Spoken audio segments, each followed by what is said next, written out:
سب کچھ ہو بیوی نہ ہو تو تنہائی کا احساس مار دیتا ہے۔ اس سے ایک اور مطلب نکلتا ہے کہ لباس کے بغیر ایک لمحہ گزارا نہیں۔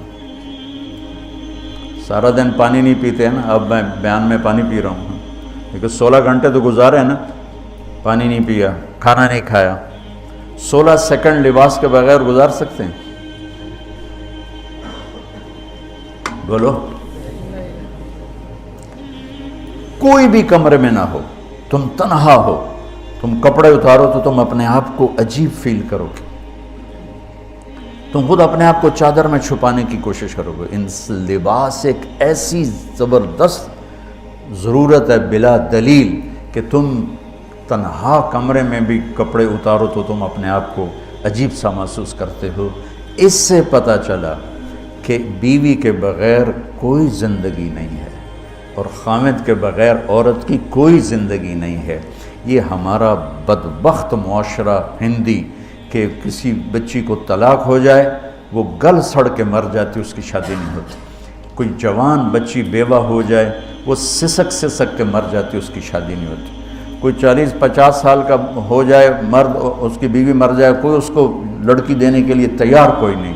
اور لباس کا لفظ بتاتا ہے کہ شادی کے بغیر انسان ننگا ہے، اور ننگے انسان کا کوئی کہیں بھی گزارا نہیں ہے۔ لفظ لباس بتاتا ہے کہ ہم اس چیز کو رواج دیں کہ شادیاں ہوں، بیوہ کی شادی ہو، مطلقہ کی شادی ہو، کوئی کس کی بیوی مر جاتی ہے۔ حضرت ابن مسعود کا فرمان ہے اگر میری موت میں 10 دن باقی ہوں تو بھی میں شادی کر لوں گا اگر میری بیوی مر جائے تو۔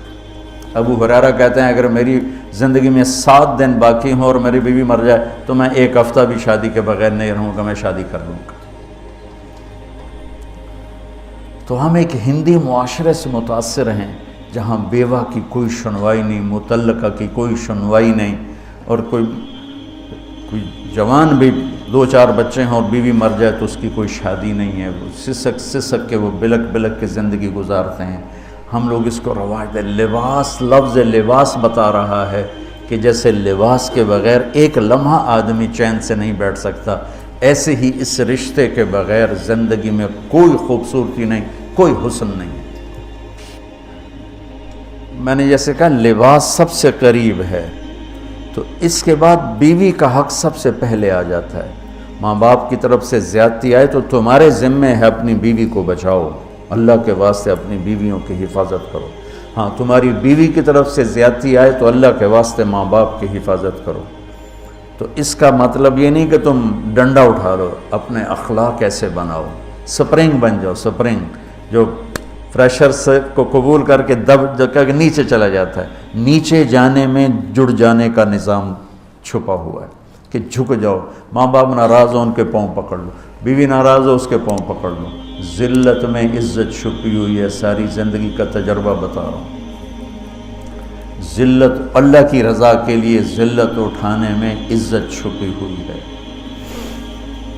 ہن لباس لکم، کتنا ہی مجھے غصہ چڑھا ہو میں اپنے کپڑے پھاڑوں گا، مجھے غصہ آ گیا میں نے اپنے کرتے پھاڑنے جو کسی یہ پاگل تو کرے گا، سمجھدار دوئے دا کرتا پاڑے گا، اپنا نہیں پاڑے گا۔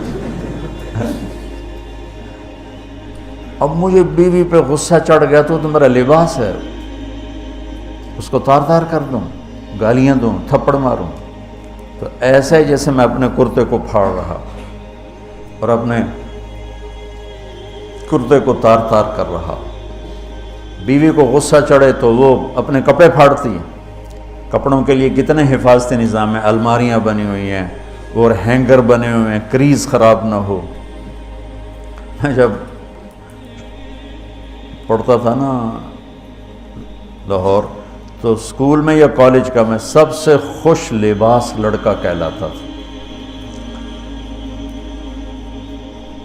کہ میں اپنی اسکول سے آ کر نا، اب ہاسٹل میں کوئی استریاں تو ہیں نہیں، نہ ہی کوئی نوکر، تو اپنی پتلون کو ایسے ہاتھوں سے استری کرنا اور کر کے پھر تہ لگانا، پھر سرانے کے نیچے رکھنا پھر اس کے اوپر سونا تاکہ خود بخود استری ہو جائے اور کریز ٹھیک ہو جائے، اور رات کو بالوں کے اوپر رومال باندھنا تاکہ بالوں کی سیٹیں خراب نہ ہو جائیں. کیونکہ میں نے بال بنوائے تھے وحید مراد کٹ بال، 2 فلم سٹاروں کا ہیئر کٹ چلا، ایک دلیپ کمار کا، ایک وحید مراد کا. تو عام جو تھے نا بال کاٹنے والے، وہ 8 آنے لے کے بال کاٹ دیتے تھے. وحید مراد کٹ کے لیے 5 روپے لگتے تھے.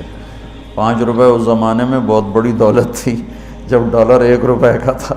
$5 کتنے ہو گئے ہیں جی؟ 500 سے اوپر ہے. تو یوں سمجھو کہ وہ 5 روپے دے کر وحید مراد کٹ بنتا تھا.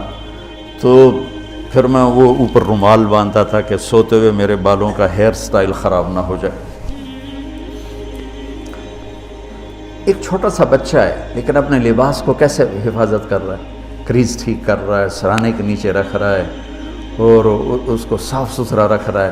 ہم کھاتے ہوئے کیا کرتے ہیں، آگے اگر کپڑے نئے پہنے ہوں تو آستینیں چڑھا لیتے ہیں کہ کہیں کوئی شوربہ کچھ سالن ادھر نہ لگ جائے، ادھر نہ لگ جائے.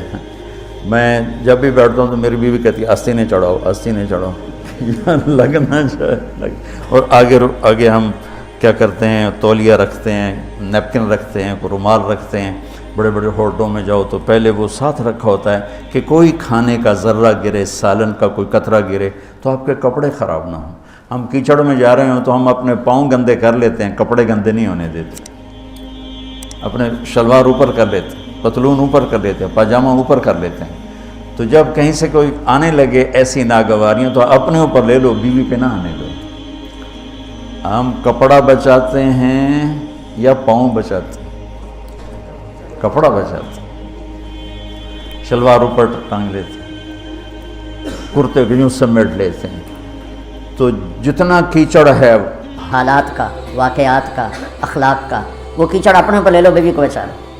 اور بیوی کیا کرے، وہ جتنا کیچڑ ہے حالات کا، واقعات کا، ناگواریوں کا، اپنے اوپر لے لے، خامد کو بچا لے. لباس کا اور کیا کام ہے، یواری سواتکم، یہ تمہارے عیب چھپاتا ہے. تو میرا کام کیا ہے، میں بیوی کی کمیاں چھپاؤں، ڈھنڈورا نہ پیٹوں. بیوی کا کام کیا ہے، خامد کی کمیاں چھپائے، ڈھنڈورا نہ پیٹے. دوسرا کام کیا ہے لباس کا، وریشہ، لباس مجھے خوبصورت بناتا ہے. یہ ایک واحد رشتہ ہے جو زندگی کو خوبصورت بناتا ہے. ہن لباس لکم انتم لباس لہن. تو لباس کیا کرتا ہے، زیب و زینت. لباس کیا کرتا ہے، عیب چھپاتا ہے. لباس کیا